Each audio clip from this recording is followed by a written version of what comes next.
শেখ রবিউল আলম রবি, আপনাকে অভিনন্দন। আপনি নির্বাচিত হয়েছেন। এর আগেও আপনি নির্বাচন লড়াই করেছেন, বা সেটা একতরফা নির্বাচনে আপনি জয়ী হতে পারেননি, তবে এবার আপনি জয়ী হয়েছেন।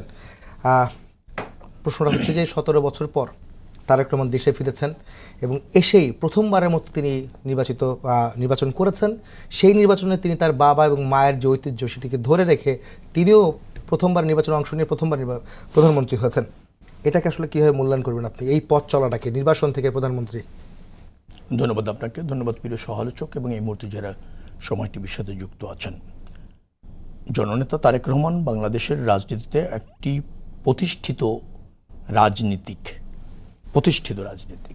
2001-এর যে মেজরিটি আমরা পেয়েছিলাম 193 আসন, সেই নির্বাচন পরিচালনার সম্পূর্ণ দায়িত্ব ছিল জননেতা তারেক রহমানের উপর।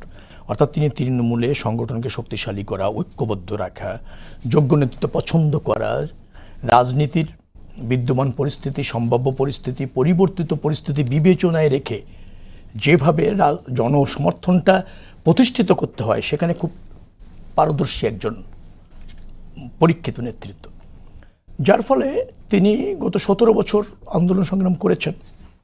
ফ্যাসিবাদীর যে শক্তি, তার পতন হয়েছে।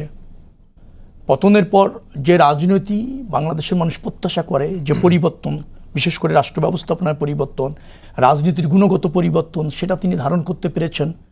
এবং সেটি ধারণ করে কিন্তু তিনি জনমত এবং জনসমর্থন প্রতিষ্ঠিত করতে পেরেছেন এবং তারই সুফল পাওয়া গিয়েছে এই নির্বাচনে। তো সেটা তার যোগ্যতা। এবং ধরেন তিনি এই ধরনের চ্যালেঞ্জ এর আগেও নিয়েছেন। কারণ আপনাকে মনে রাখতে হবে যে 17টা বছর দেশের বাইরে থেকে একটা ফ্যাসিবাদী শক্তির বিরুদ্ধে লড়াই করা, ঐক্যবদ্ধ থাকা এবং যে নিধন, দমন, গণহত্যা এদেশে চলেছে, তার বিরুদ্ধে নেতাকর্মীদেরকে ঐক্যবদ্ধ রেখে আন্দোলন সংগ্রাম অব্যাহত রাখা এবং আন্দোলন সংগ্রামের পর যে বাংলাদেশ প্রতিষ্ঠিত করার আকাঙ্ক্ষা আমাদের মধ্যে ছিল সেটাকে সাথে সাথে ধারণ করা, এই যে রাষ্ট্র ব্যবস্থাপনার পরিবর্তন এবং সেটি জনগণের কাছে অ্যাকসেপ্টেড করা খুব গুরুত্বপূর্ণ হচ্ছে সেই জায়গা, সেটা তিনি পেরেছেন। এবং সরকার গঠনের পরও দেখবেন বাংলাদেশের যে আকাঙ্ক্ষা এবং বাংলাদেশের মানুষ যে রাজনীতি চায়, যে রাষ্ট্র ব্যবস্থাপনা চায়, একটা দায়বদ্ধ জবাবদিহিমূলক সরকার থাকবে, কার্যকর একটা পার্লামেন্ট থাকবে, সেটা জননেতা তারেক রহমানের হাত দিয়েই প্রতিষ্ঠিত হওয়া সম্ভব বিধায় জাতি মনে করে বিধায় জাতি উনাকেই সেই নেতৃত্ব দেওয়ার দায়িত্বটা দিয়েছে। এটাই হচ্ছে একজন রাজনীতিকের জীবনের সবচেয়ে বড় অর্জন, যেটা তিনি করতে সক্ষম হয়েছেন। এবং শহীদ রাষ্ট্রপতি জিয়াউর রহমানও করেছিলেন, দেশনেত্রী বেগম খালেদা জিয়া তিনিও একইভাবে করেছিলেন। 91-তে আওয়ামী লীগ পারলে কিন্তু মন্ত্রিসভা করেই ফেলেছে, নির্বাচনের আগেই কে কে মন্ত্রী হবে সেগুলি করছে। কিন্তু দেখা গেল যে নির্বাচনের সময় স্বৈরাচার বিরোধী আন্দোলনে বেগম খালেদা জিয়ার যে ভূমিকাটা ছিল, আপোষহীন ভূমিকা, সেটাকে মানুষ অ্যাকসেপ্ট করেছে। মানুষ কিন্তু তাকে ভোট দিয়ে নির্বাচিত করেছে, সরকার গঠন করেছে। ইন্টারেস্টিং হচ্ছে এরপর 96-তে তিনি ক্ষমতার বাইরে গিয়েছেন, তারপরে 2001-এ আবার কামব্যাক করেছেন। এই যে আপনি জনগণের রায় নিয়ে ক্ষমতায় যাচ্ছেন, আবার রাষ্ট্র ব্যবস্থাপনা পর জনগণের রায়, অবাধ রায়ের ভিত্তিতে 119 আসন নিয়ে বিএনপি বিরোধী দলে গিয়েছে, বিরোধী দলেও আপনি সফল হয়েছেন, আবার 2001-এ কামব্যাক করেছেন। অর্থাৎ বিএনপি গণতন্ত্র ধারণ করে, জনরায়ের উপর নির্ভর করে, জনরায় এবং সমর্থন কিভাবে প্রতিষ্ঠিত করতে হয় সেটা সে জানে, এবং প্রতিকূল পরিবেশে কিভাবে নেতৃত্ব দিয়ে জনগণকে পাশে রাখতে হয় সেটাও তারা জানে।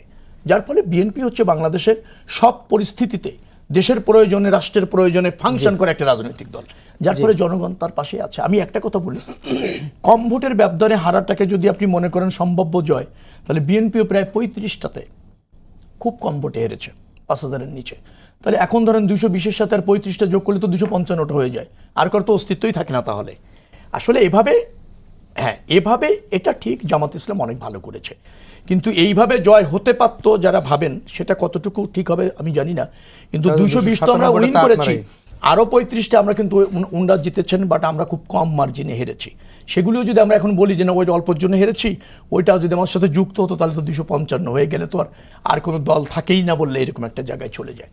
সবচেয়ে বড় কথা হচ্ছে জনগণ আস্থা রেখেছে, প্রতিযোগিতাপূর্ণ একটা নির্বাচন হয়েছে। এবং ধরেন একটা রাজনৈতিক সংকট হবে এর একটা আশঙ্কা ছিল।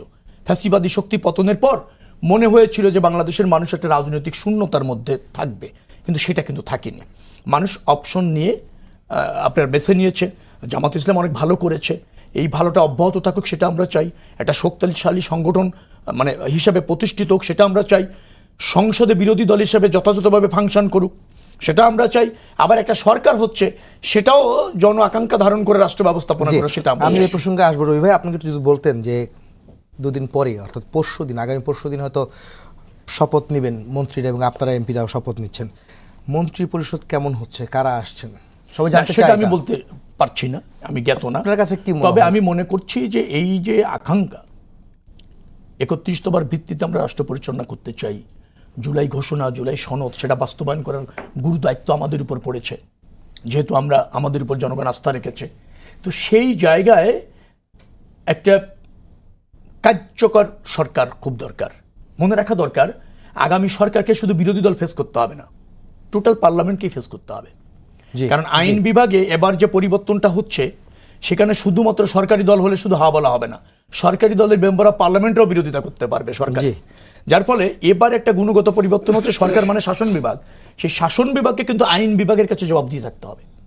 অর্থাৎ যে সরকার হবে তাকে কিন্তু সব সময় জন্য ওয়াচিং এর মধ্যে থাকতে হবে, জবাবদিহিতার মধ্যে থাকতে হবে। জি রবি ভাই, আমি সারাদিন ভাইয়ের কাছে যাবো, তার আগে আপনার কাছে এই সংসদ নিয়ে যখন বলছেন, মন্ত্রী পরিষদ নিয়ে বলছেন, তখন জামাত বলছে যে আপনাদের মন্ত্রী পরিষদের বাইরেও বিরোধী দল হিসেবে ছায়া মন্ত্রী পরিষদ গঠন করবে জামাত এনসিপি বা যে জোটটা রয়েছে। এই উদ্যোগকে বিএনপি কিভাবে দেখছে বা আপনি কিভাবে দেখেন? না, ভালো, অসুবিধার কি আছে? ছায়া মন্ত্রী পরিষদ, মন্ত্রী সভা গঠন করে তারা যদি জন আকাঙ্ক্ষা পূরণ করতে পারে, সরকারকে ভালোভাবে ফাংশন করাতে পারে, আমি ইতিবাচকভাবে দেখি। কিন্তু একটা জায়গায় খারাপ লাগছে, যারা ইতিমধ্যে মন্ত্রী হয়ে গিয়েছেন অথবা ধরুন সরকার গঠন করে ফেলেছেন, অথবা 300 আসন পেয়ে গিয়েছিলেন একসময় এনসিপি, পরে বলছেন 150 তো পাচ্ছি, জামাত ইসলাম বলছে 200 আমাদের নিশ্চিত, তাদের এখন ছায়া করতে হচ্ছে আর কি, আসলটা না করে। এটাই হচ্ছে কিন্তু ছায়াটাকে আমি ইতিবাচকভাবে দেখি। ছায়ের মধ্যে থাকতে থাকতে আসলও হয়ে যেতে হবে। আমি সহজ করে বলতে চাই, সরকার হবে জনবান্ধব, সরকার থাকবে দায়বদ্ধ, সেটা আইনসভার কাছে। আইনসভা যদি শক্তিশালী হয়, ডেফিনেটলি সরকারকে ভালো থাকতে হবে। আমরা ব্রুট মেজরিটি পেয়েছি মানে আমি এই বলছি না যে সরকার মানে থাকবে, মানে সংসদ যা বলবে তাই না, না, হবে, সংসদ না, সরকার যা বলবে তা হবে, তা বলছি না। আমি বলছি যে আইনসভা নিশ্চয়ই জন আকাঙ্ক্ষা ধারণ করে সরকারকে ফাংশন করাতে সফল হবে। আমরা সেই সফল হতে যে চাই। আপনাদের প্রতিশ্রুতি এবং আপনার যে অঙ্গীকার সেটি বাস্তবায়ন আসলে মানুষ দেখতে চায়, সে যাব। সারাদিন ভাই, আপনি একটু বলবেন, সেটা হচ্ছে যে আপনার ছায়া মন্ত্রিসভা বা মন্ত্রী পরিষদ কেন গঠন করতে চাচ্ছেন, এটার উদ্দেশ্যটা আসলে কি? ধন্যবাদ আপনাকে। দেখুন, কোনো গাড়ি আসলে 2 চাকা ছাড়া চলে না। জি, আপনাদের আমিরও বলেছেন আজকে। হ্যাঁ, 2 চাকা ছাড়া চলে না, এটা একবারে প্র্যাকটিক্যাল।